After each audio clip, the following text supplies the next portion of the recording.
আজ মোহাম্মদবাজার থানার অন্তর্গত পাঁচামির বল্লমপুর ডাঙ্গায় করম পুজো চলে। সকাল থেকেই সেখানে পশ্চিমবাংলার বিভিন্ন জেলা থেকে আসেন কচি থেকে কাঁচা, নারী থেকে পুরুষ সকলে এই করম পুজোয় অংশ নেন। ওরাও সম্প্রদায় বা মোদী সম্প্রদায়ের মানুষেরা।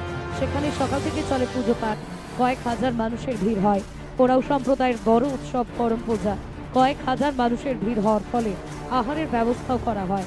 মহিলাদের দেখা যায় ডিজে গানে নাচতে, আনন্দে মেতে ওঠে করম পুজোর উৎসবে।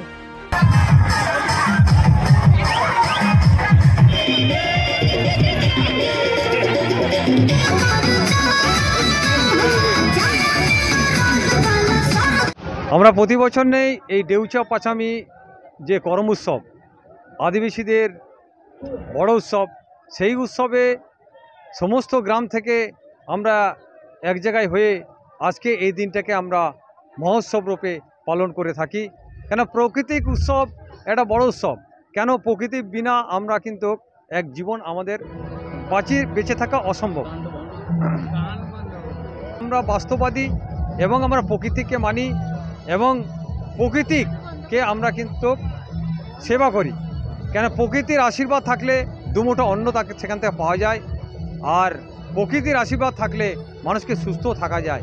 তা এই প্রকৃতির আমরা চাষবাস উপর নির্ভরশীল, যাতে বৃষ্টি ঠিক টাইমে বৃষ্টিপাত হয়, সেই জন্যে আমরা এই প্রাকৃতিক উৎসবকে মেনলি পালন করে থাকি। যেখানে ঠিকমতো বর্ষা যদি হয় তাহলে ধানও ভালো হবে এবং ধান হলেই আমাদের দুমুঠো পেটের ভাত আমরা এখান থেকে জোগাতে পারবো। সেই জন্যে প্রাকৃতিক আশীর্বাদ পাওয়ার জন্যে আমরা এই পুজোটা করে থাকি। আচ্ছা, এখানে আজকে কত মানুষের সাড়া পেয়েছেন?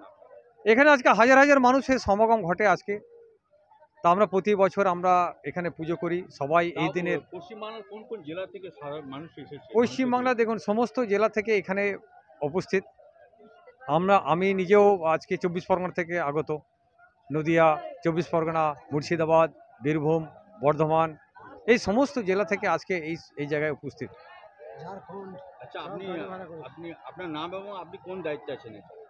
আমি এখানে মেনলি পুজোর দায়িত্বে আছি এবং আমাদের অন্যান্য যে কমিটি আছে তারা অন্যান্য দায়িত্বে থাকে। আমি এখানে পুজোর দায়িত্বেই আমি থাকি। আমাদের এখানে আজকে করম পুজো হয়েছে।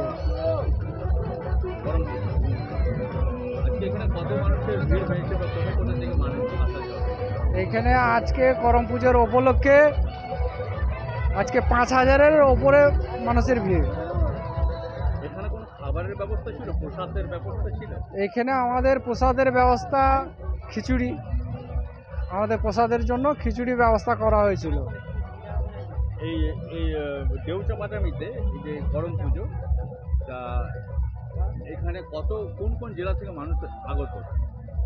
আমাদের এইখানে কাপাসডাঙ্গা কারাম পুজোতে বীরভূম, মুর্শিদাবাদ, নদিয়া, হুগলি, 24 পরগনা, মানে পশ্চিমবাংলার বিভিন্ন জেলা থেকে বর্ধমান, বিভিন্ন জেলা থেকে আমাদের এখানে আজকে উপস্থিত হয়েছে। আচ্ছা, আপনার নাম এবং আপনি কোন দায়িত্বে আছেন? এটা আমি এখানকার কমিটি হিসেবে আছি, বা এখানে আমরা সব কিছু দেখাশোনা করি। আমাদের পরিচালনাতে এতগুলো লোকের সংগ্রাম হয়, আর আমরা এই এতগুলো লোকের সংগ্রাম আমার পরে আরও 5টা-10টা ছেলে আছে, তাদের নিয়ে সবারই নিয়ে আমরা এই পুজোটা করি। আপনার নাম? আমার নাম দীপেন মোদী। আজকে এখানে করম পুজো হচ্ছে। আমাদের যেটা বড় পুজো হয়, এটা আমাদের আদিবাসী যেটা, ওটাই এখানে হচ্ছে। আদিবাসী না ওরাং? হ্যাঁ, ওরাও। হ্যাঁ, ওরাও। আচ্ছা, এখানে কেমন লাগছে আজকে? হ্যাঁ, খুবই ভালো লাগছে। আমারও এটা ফার্স্ট টাইম আসা, বছরে ফার্স্ট এসেছি আমি। আগের বছরও আসিনি, এই বছর ফার্স্ট এসে দেখলাম। অনেকটাই ভালো লাগছে। আশা করি পরের বছর আবার আসবো, এতটা ভালো লেগেছে। শেফালি সর্দার, বর্দুর গ্রাম, বীরচন্দ্রপুর।